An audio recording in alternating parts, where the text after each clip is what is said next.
जहां हर धड़कन में बाबा खाटू श्याम का पवित्र नाम गूंजता है और हर कहानी में उनके चमत्कारों का जादू बिखरता है। दोस्तों, आज हम आपके लिए एक ऐसी अद्भुत कहानी लेकर आए हैं जो आपके दिल को अंदर तक छू लेगी, आपकी आंखें नम कर देगी और बाबा श्याम पर आपके विश्वास को इतना गहरा बना देगी कि जीवन की किसी भी मुश्किल में आप बस उन्हीं का नाम लेंगे। ये कहानी है दिल्ली के राजीव की, एक ऐसे इंसान की जो पहले बाबा खाटू श्याम को बिल्कुल नहीं मानते थे, उन्हें अंधविश्वास समझते थे। पर जब उन्होंने बाबा को आजमाने और खुद का घर पाने के लिए बाबा के आगे अर्जी लगाई, तो कैसे उनके जीवन में एक के बाद एक चमत्कार हुए और उनका सालों पुराना सपना पूरा हो गया। ये सुनकर आप भी हैरान रह जाएंगे। इस चमत्कारी कहानी को शुरू करने से पहले वीडियो को लाइक और शेयर जरूर करें। कमेंट्स में जय श्री श्याम लिखकर हमें बताएं कि आप ये कहानी कहाँ से सुन रहे हैं।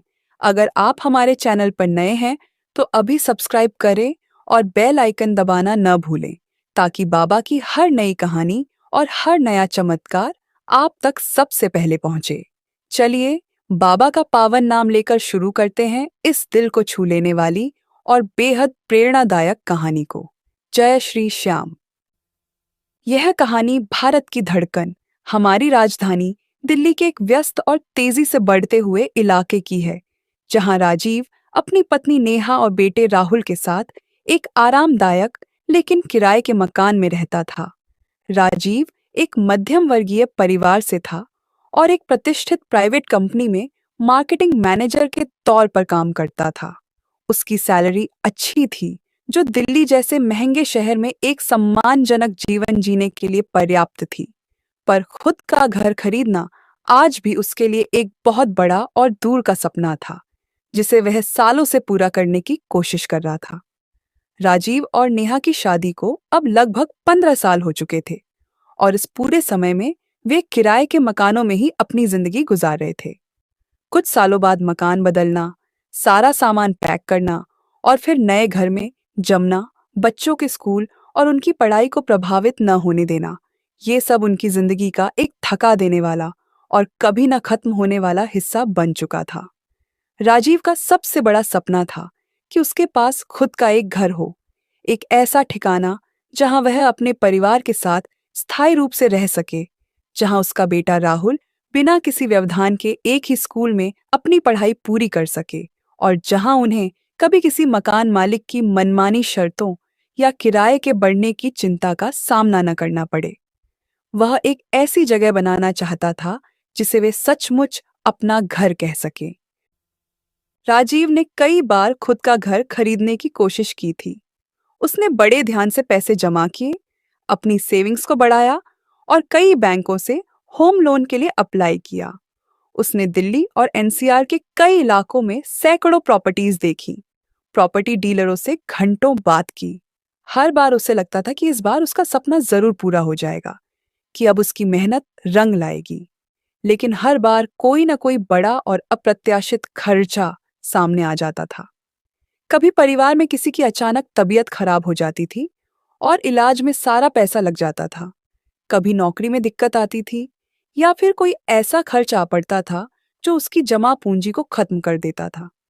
इन खर्चों के कारण कभी उसे पसंद की प्रॉपर्टी मिलती ही नहीं थी, कभी बैंक से लोन अप्रूव होने में बेवजह देर हो जाती थी या उसकी फाइल अटक जाती थी, कभी आखिरी समय में प्रॉपर्टी डीलर अपनी बात से मुकर जाता था या कोई नई शर्त रख देता था, तो कभी बाजार में रियल एस्टेट की कीमतें इतनी तेजी से बढ़ जाती थीं कि उसका पूरा बजट बिगड़ जाता था। कई सालों की अथक कोशिशों के बाद भी जब उसे अपना घर नहीं मिला, तो राजीव धीरे धीरे बहुत हताश होने लगा था। उसकी सारी उम्मीदें टूट रही थीं। उसे लगने लगा था कि शायद खुद का घर पाना उसकी किस्मत में है ही नहीं और वे हमेशा किराएदार ही रहेंगे। राजीव एक बहुत प्रैक्टिकल, तार्किक और विज्ञान पर भरोसा करने वाला इंसान था। वह धार्मिक रीति रिवाजों, पूजा पाठ और भगवान पर ज्यादा विश्वास नहीं करता था। उसके लिए ये सब सिर्फ अंधविश्वास था जो लोगों को कर्म करने से रोकता है। वह हमेशा कहता था कि जीवन में अगर कुछ हासिल करना है तो मेहनत करो, सही योजना बनाओ और अपनी बुद्धि पर भरोसा रखो। भगवान पर निर्भर रहने से कुछ नहीं होगा। वे सिर्फ एक कल्पना हैं। उसके दोस्त और रिश्तेदार जब कभी उसे मंदिरों में जाने या किसी संत से मिलने की सलाह देते थे, तो वह मुस्कुराकर टाल देता था। राजीव अपनी प्रोफेशन की तरह सोशल मीडिया पर भी काफी एक्टिव रहता था। यह उसका तनाव दूर करने का एक जरिया था। एक शाम जब वह ऑफिस से लौटकर आराम से अपने सोफे पर बैठा इंस्टाग्राम स्क्रॉल कर रहा था, तभी उसकी फीड में अचानक एक रील आई। उस रील में एक साधारण सा दिखने वाला शख्स अपनी जिंदगी की कहानी बयां कर रहा था। उसकी आंखों में चमक थी। उसने कहा, मैं कई सालों से किराए के घर पर रहता था। अपना घर लेने की बहुत कोशिश की, पर हर बार कोई ना कोई बाधा आ जाती थी और मैं थक चुका था। फिर एक दिन मैंने बाबा खाटू श्याम को अर्जी लगाई और आप यकीन नहीं मानेंगे, कुछ ही महीनों में मेरा खुद का घर बन गया, वो भी मेरी उम्मीद से कहीं बेहतर। राजीव ने यह रील देखी और उसके चेहरे पर एक व्यंग्यात्मक मुस्कान आ गई। उसने सोचा, यह सब बकवास है। आजकल लोग फेमस होने के लिए कुछ भी बोल देते हैं। ये सब अंधविश्वास फैलाने के और भोले भाले लोगों को बेवकूफ बनाने के तरीके हैं। उसने बिना सोचे समझे वह रील स्किप कर दी और अगले वीडियो पर चला गया। लेकिन अगले कुछ दिनों में कुछ बहुत अजीब हुआ, जिसने राजीव को सोचने पर मजबूर कर दिया। राजीव की इंस्टाग्राम फीड पर रोज कोई ना कोई बाबा श्याम की रील आने लगी। यह कोई एक या दो नहीं, बल्कि लगातार कई रील्स थीं। कभी कोई भक्त बता रहा था कि बाबा श्याम ने मेरे लाखों का कर्जा दिनों में उतारा और मुझे दिवालिया होने से बचाया, तो कभी कोई अपनी बिगड़ी किस्मत संवरने, बीमारियों से ठीक होने या बच्चों को अच्छी नौकरी मिलने की कहानी सुना रहा था। इन कहानियों में एक अजीब सी सच्चाई और भावनाओं की गहराई थी, जो राजीव को प्रभावित कर रही थी, भले ही वह मानना न चाहता हो। पहले तो राजीव इन रील्स को अनदेखा करता रहा, लेकिन जब ये सिलसिला लगातार कई दिनों तक जारी रहा, तो उसके मन में थोड़ा कौतूहल पैदा हुआ। वह सोचने लगा, आखिर ये बाबा खाटू श्याम, जिसके बारे में इतने सारे लोग, इतने अलग अलग बैकग्राउंड के लोग ऐसे बड़े बड़े दावे कर रहे हैं, क्या सच में ऐसा कुछ होता है? क्या इन सब कहानियों में थोड़ी भी सच्चाई हो सकती है? उसकी तार्किक बुद्धि एक तरफ थी और ये लगातार आती रील्स उसे दूसरी तरफ खींच रही थी। एक दिन जब वह फिर से बाबा श्याम से जुड़ी एक रील देख रहा था, तो उसमें बाबा को अर्जी लगाने की एक विशेष विधि बताई जा रही थी। राजीव ने सोचा, चलो एक बार देख ही लेता हूँ, इसमें मेरा क्या जा रहा है। अगर ये सब बकवास है तो मैं हंसूंगा, पर अगर इसमें कुछ भी सच निकला तो। उसने बाबा श्याम को अर्जी लगाने की विधि ध्यान से देखी और समझने की कोशिश की। एक पल के लिए उसके मन में डर आया कि कहीं वह भी अंधविश्वास के जाल में न फंस जाए, पर फिर उसे अपने सालों के संघर्ष याद आए। उसके मन में एक विचार आया, मैंने इतने सालों से इतनी मेहनत की, इतनी योजनाएं बनाई, हर तार्किक तरीका आजमाया, पर घर नहीं मिला। जब कोई रास्ता नहीं दिख रहा, जब मेरी सारी कोशिशें बेकार हो गई, तो क्यों ना एक बार ये तरीका भी आजमा कर देखूं। क्या पता, अगर बाबा श्याम है तो शायद यही मेरा आखिरी रास्ता हो।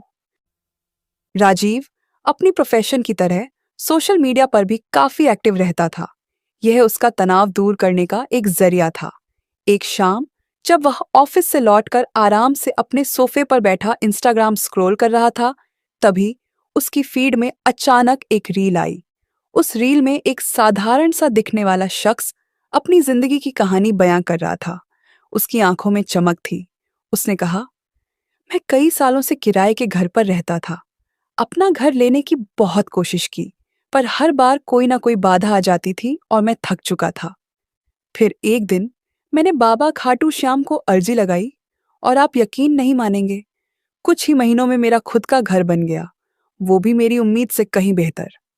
राजीव ने यह रील देखी और उसके चेहरे पर एक व्यंग्यात्मक मुस्कान आ गई। उसने सोचा, यह सब बकवास है। आजकल लोग फेमस होने के लिए कुछ भी बोल देते हैं। ये सब अंधविश्वास फैलाने के और भोले भाले लोगों को बेवकूफ बनाने के तरीके हैं। उसने बिना सोचे समझे वह रील स्किप कर दी और अगले वीडियो पर चला गया। लेकिन अगले कुछ दिनों में कुछ बहुत अजीब हुआ, जिसने राजीव को सोचने पर मजबूर कर दिया। राजीव की इंस्टाग्राम फीड पर रोज कोई ना कोई बाबा श्याम की रील आने लगी। यह कोई एक या दो नहीं, बल्कि लगातार कई रील्स थीं। कभी कोई भक्त बता रहा था कि बाबा श्याम ने मेरे लाखों का कर्जा दिनों में उतारा और मुझे दिवालिया होने से बचाया, तो कभी कोई अपनी बिगड़ी किस्मत संवरने, बीमारियों से ठीक होने या बच्चों को अच्छी नौकरी मिलने की कहानी सुना रहा था। इन कहानियों में एक अजीब सी सच्चाई और भावनाओं की गहराई थी, जो राजीव को प्रभावित कर रही थी, भले ही वह मानना न चाहता हो। पहले तो राजीव इन रील्स को अनदेखा करता रहा, लेकिन जब ये सिलसिला लगातार कई दिनों तक जारी रहा, तो उसके मन में थोड़ा कौतूहल पैदा हुआ। वह सोचने लगा, आखिर ये बाबा खाटू श्याम, जिसके बारे में इतने सारे लोग, इतने अलग अलग बैकग्राउंड के लोग ऐसे बड़े बड़े दावे कर रहे हैं, क्या सच में ऐसा कुछ होता है? क्या इन सब कहानियों में थोड़ी भी सच्चाई हो सकती है? उसकी तार्किक बुद्धि एक तरफ थी और ये लगातार आती रील्स उसे दूसरी तरफ खींच रही थी।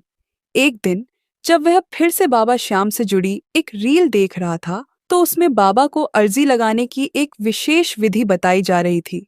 राजीव ने सोचा, चलो एक बार देख ही लेता हूँ, इसमें मेरा क्या जा रहा है। अगर ये सब बकवास है तो मैं हंसूंगा, पर अगर इसमें कुछ भी सच निकला तो।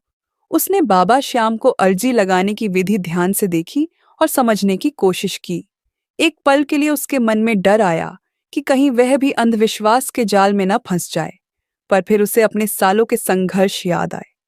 उसके मन में एक विचार आया, मैंने इतने सालों से इतनी मेहनत की, इतनी योजनाएं बनाई, हर तार्किक तरीका आजमाया, पर घर नहीं मिला। जब कोई रास्ता नहीं दिख रहा, जब मेरी सारी कोशिशें बेकार हो गई, तो क्यों ना एक बार ये तरीका भी आजमा कर देखूं। क्या पता, अगर बाबा श्याम है तो शायद यही मेरा आखिरी रास्ता हो।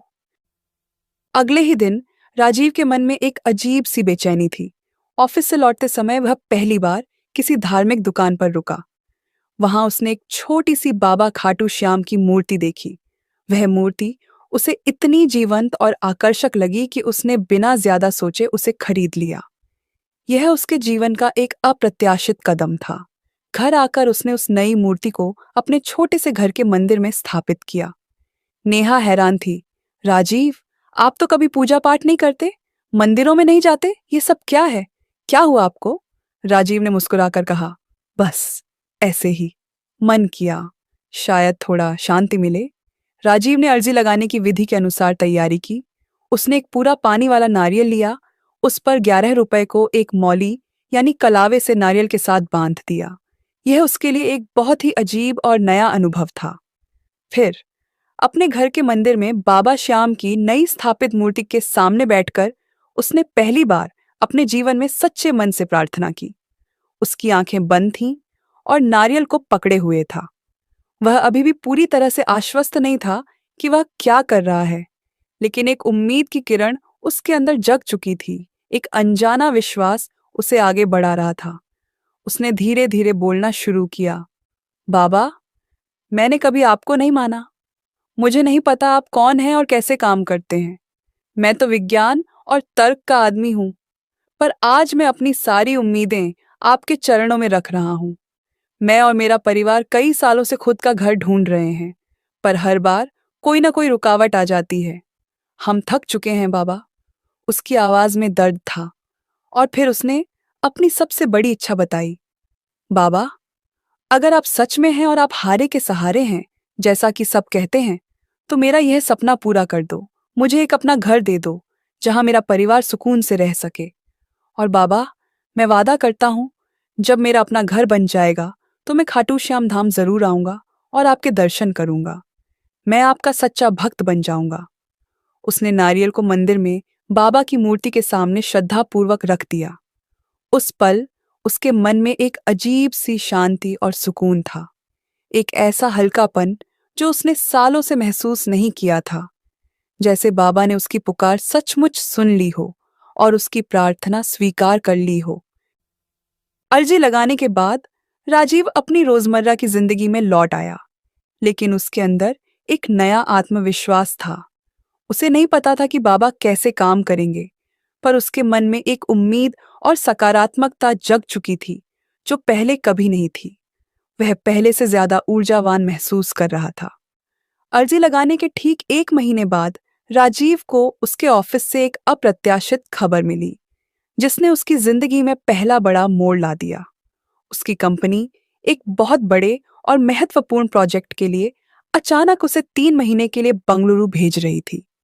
यह उसके करियर का एक बहुत बड़ा अवसर था और इसके लिए उसे एक बड़ा प्रोजेक्ट बोनस भी मिल रहा था।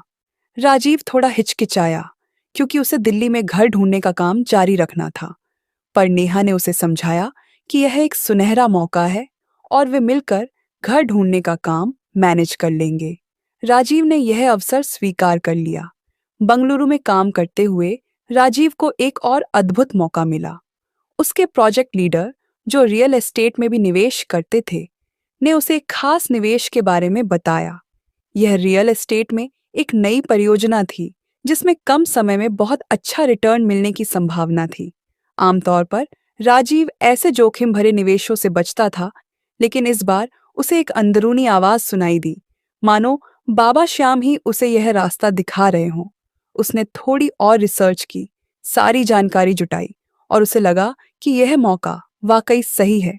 उसने अपने बड़े प्रोजेक्ट बोनस का एक हिस्सा और अपनी बची हुई सारी बचत का उपयोग करके उस प्रोजेक्ट में निवेश कर दिया।